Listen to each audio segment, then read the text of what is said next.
Welcome back to Precalculus, folks. Chapter 6, Section 7, the last section of the chapter. I'm going to go ahead and close it out with using our trigonometric identities to solve general trig equations. So the first thing you'll notice is these first three examples are all about the same style of equation. So I'm only going to solve the first one. I'll give you some tips about solving for the second one. It's slightly different, but for the most part, all three are generally the same. So when you look at it, it's very tempting to say, well, I've got all my x's on one side and everything else on the other side. However, that's not going to be the case, and that's not going to help us when it comes to solving these for the most part. So what I'm going to suggest we do, because we want to get rid of this radical here, and we want to be able to use our trig identities, I'm going to suggest that we move one term over to the other side. So I'm just going to slide over my cosecant x. Okay, nothing crazy radical there as far as properties of equality or anything, but anyways, now I'm going to square both sides. And when I square both sides, I'm going to get cotangent squared equals. Now, remember, you can't distribute an exponent, so this does not become 3 plus cosecant squared. We have to FOIL this thing out. And if you FOIL it out, you'll get cosecant squared plus 2 radical 3 cosecant plus 3. Now I can go ahead and use my trigonometric identities, my Pythagorean ones, to substitute in cosecant squared minus 1 for cotangent squared. And it'll make sense why I did that in a second. Because look, now everything's in terms of cosecants. That's exactly why I moved everything over, so I could square my cotangent, get cotangent squared, make this substitution, because everything else is going to be in terms of cosecants. Now if we look, my cosecant squares are going to start canceling off. If I add my 1 over the other side, that's going to become 4. And now it's just a simple trig equation to solve. I can go ahead and solve this, and I'm going to get cosecant of x is equal to negative 4 over 2 radical 3. So that simplifies to cosecant x equals negative 2 over radical 3. Now, most people would be tempted to rationalize this, but we can remember that cosecant is the reciprocal of sine, so all this means is that sine is equal to negative radical 3 over 2. A really simple, easy equation to solve from here. Use your unit circle. On the interval 0 to 2 pi, our angle has to be either 4 pi thirds or 5 pi thirds. And that's it. The other two are about the same. This is the second one. The only reason this is different is because moving something over to the other side and then squaring is not going to be beneficial. It's just going to be more beneficial to square it right away. I'll show you why really fast. Sine squared plus 2 sine x cosine x plus cosine squared x is equal to 2. And you can see right away you have Pythagorean identity. So you got 1 plus 2 sine x cosine x equals 2. And then this right here, 2 sine x cosine x, simplifies to sine of 2x, which is exactly an equation from chapter 6, section 6. So it should be very easy to solve from there. I'm not going to go all the way. The next one we are going to solve is going to be this equation right here. Okay, it looks very similar to this one right here. They're both going to be solved about the same way, so I'm only going to solve the first one. Leave the next one for you guys to fill in your notes. But we're going to solve by factoring by grouping. Okay, so you have a polynomial here, 4 terms, and I think I've got some factoring I can do that's going to leave me with some common terms. So let's try grouping here. So I'm going to factor this one, and I'm going to factor this polynomial as well. So here in this first one, let's go ahead and pull out a 2 sine x. That would leave us with a 2 cosine x minus radical 3. And in the second term, I'm going to pull out a negative 1.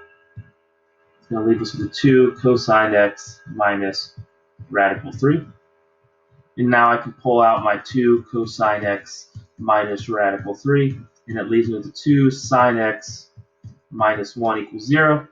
We can use our zero product property. And really quick, we're going to get cosine of x is equal to radical 3 over 2. And we're going to get sine of x is equal to 1/2. So solving this on the interval 0 to 2 pi should be as simple as knowing your unit circle. Okay, cosine is equal to radical 3 over 2 at pi 6 and 11 pi 6, and sine is equal to 1/2 at pi 6 and 5 pi 6. So our answers, since we have a little overlap in the pi 6, our answers are pi 6, 5 pi 6, and 11 pi 6. Okay, diving into the back here, you see another type of equation. Okay, we see a rational expression is equal to a rational expression. Multiple ways to solve this, more than one way to skin a cat. But what I'm going to do is I'm going to go ahead and split my numerator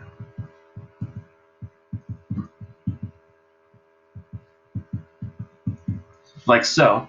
Now, you may be tempted to make the 1 plus tan squared equals secant squared substitution. You're perfectly fine. Simplify your fractions, go from there. You'll get the same exact answers. But what this gives me is cotangent squared plus 1, which I know is cosecant squared. So if I take that and take the square root of each side, I end up with cosecant of x is equal to 2 over radical 3, don't forget your plus or minus, which means that sine of x is equal to plus or minus radical 3 over 2. So where does sine equal positive radical 3 over 2 on the interval 0 to 2 pi? Really simple, is using your unit circle. Pi thirds, 2 pi thirds. Where does sine equal negative radical 3 over 2? Use your unit circle. 4 pi thirds and 5 pi thirds. And that's it. The next example is very similar in solving. We're just trying to get everything in terms of the same terms so we can either factor or we can isolate x's, do whatever we need to do. But when things are in all the same terms, that's great. Right now I've got cosine of 2x, cosine of x, not in the same terms. So what I'm going to do is I'm going to make a substitution for cosine of 2x. And if you look at your table or at the front of your chapter 6 section 4 notes, you'll see that cosine of 2x has 3 different definitions. So I'm going to choose the one that's got cosine of x in it so it matches the one that I have here. So we can substitute in 2 cosine squared x minus 1 for cosine of 2x. And what that gives us is 6 cosine squared x minus 1 minus 3 plus 1. So that'll be a plus or a minus 2, sorry, minus 2. And minus cosine of x. I got a hunch this thing's factors. It does factor. It factors into 3 cosine of x minus 2 times 2 cosine of x plus 1. And we can apply our zero product property again. And we're going to be solving where does cosine of x equal 2/3 and where does cosine of x equal negative 1/2. Well, this one on the right here is a little easier because that is the ratio on our unit circle. So I know that cosine is equal to negative 1/2 at 2 pi thirds and 4 pi thirds. So that's 2 of my answers. However, for this answer right here, 2/3 is not a special ratio on my unit circle, so I'm going to have to use my graphing calculator or scientific calculator. I'm going to have to take the arc cosine of 2/3. And if I do that, I will get 0.84. Now that's not the only place where cosine is equal to 2/3 at 0.84 radians. That's not the only place.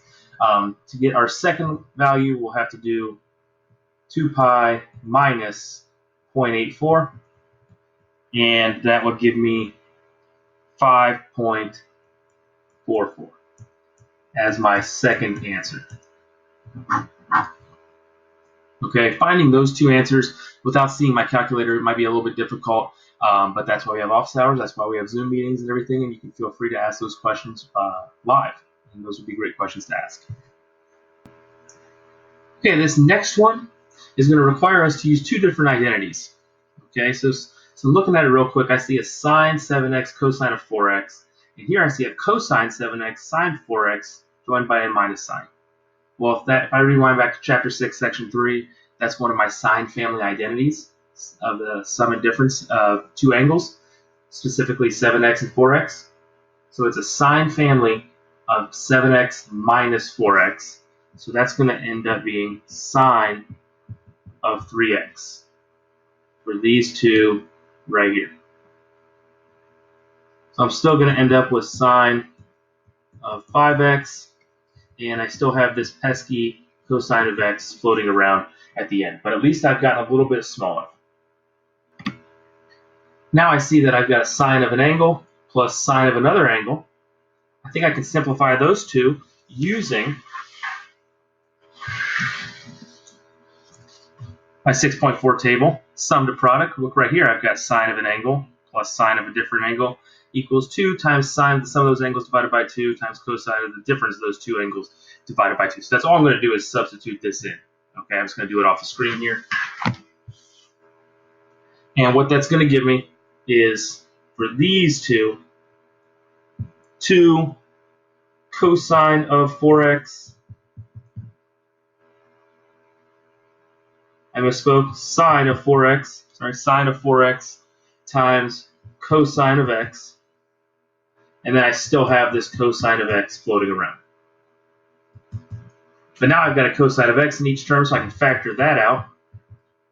That leaves me with 2 sine of 4x plus 1. And we can apply our zero product property to solve where does cosine of x equal 0 and where does sine of 4x equal negative 1/2. Okay, I'm going to go down here to write my answers. But cosine of x is equal to 0. It's really easy. Use your circle. Pi halves and 3 pi halves. But solving this one's a little bit more difficult. We have to rewind back to chapter 6, section 6, and solving these multi-angle problems. Okay, so sine of x is equal to negative 1/2 as long as 4x is equal to 7 pi 6 plus 2 pi k. And as long as 4x is equal to 11 pi 6 plus 2 pi k. Now if I divide everything by 4, I get x is equal to 7 pi 24ths plus pi halves k. And I get x is equal to 11 pi 24ths plus pi halves k. So for both of these, I'm going to use both those little expressions to generate the rest of my answers so that I can have all my solutions from 0 to 2 pi. Okay, so we'll start with this first one. Now, my first answer is 7 pi 24ths when I plug in 0 for k. But now as I plug in 1, 2, 3, 4, etc., I have to figure out those answers are. So I'm going to keep adding pi halves, but since I want them to be common denominators, pi halves is the same as 12 pi 24ths. So all I'm going to be doing is adding 12 pi 24ths every time I want to add pi halves in either of these equations. So this becomes 19 pi 24ths, 31 pi 24ths, and 43 pi 24ths. And if I went any higher, if I went another 12, that would give me to 55 pi 24ths, and that is outside of my 0 to 2 pi interval. Okay, so now I'm going to jump down to the second equation. My first answer when I plug in 0 for k is obviously going to be 11 pi 24ths. And now I'm just adding 12 pi 24ths until I get out of my interval 0 to 2 pi. So if I add 12 pi 24ths, that gets me to 23 pi 24ths, 35 pi 24ths, and then finally 47 pi 24ths. I'm still inside of 0 to 2 pi. And all of these are our answers. Okay, so we should have 10 answers. Boom, boom, we have 10. We have 2 from our cosine equation, and then we should have 4 times 2, which is 8, for our sine equation, which we do. Awesome. Good news is we are not going to do these bottom 2, so you are finished for the day on solving equations. Thank you. Look forward to talking with you guys.